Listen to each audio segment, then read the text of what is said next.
कामठीत पुन्हा एकदा गुन्हेगारीने डोकं वर काढलं आहे आणि आता प्रश्न उपस्थित होत आहेत थेट नवीन कामठी पोलीस स्टेशनचा कार्यपद्धतीवर.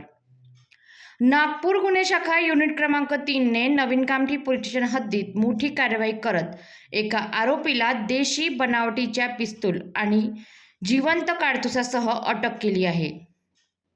मिळालेल्या माहितीनुसार आनंदनगर परिसरात राहणारा आरोपी इरफान हुसेन रोफ हा संशयास्पद फिरत असल्याची माहिती गुन्हे शाखेला मिळाली आणि त्यानंतर सापळा रचत आरोपीला ताब्यात घेण्यात आले.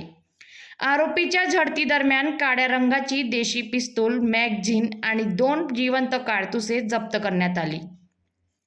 जप्त मुद्देमालाची किंमत तब्बल 56,000 रुपये असल्याची माहिती समोर आली आहे. मात्र आता सर्वात मोठा प्रश्न असा की गुन्हे शाखेला कारवाई करावी लागतेय म्हणजे नवीन कामठी पोलीस स्टेशनचे अधिकारी नेमकं करतय तरी काय?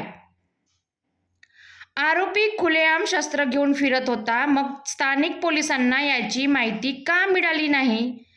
कामठीत वाढत्या गुन्हेगारीमुळे नागरिकांमध्ये भीतीचे वातावरण निर्माण झाले असून स्थानिक पोलीस प्रशासनाच्या कार्यक्षमतेवर गंभीर प्रश्न उपस्थित होत आहेत. दरम्यान आरोपी विरोधात शस्त्र कायद्याअंतर्गत गुन्हा दाखल करण्यात आला असून पुढील तपास सुरू आहे. कामठीतील प्रत्येक मोठ्या घडामोडीवर आमची नजर. पाहत रहा पब्लिक टू PM न्यूज 24.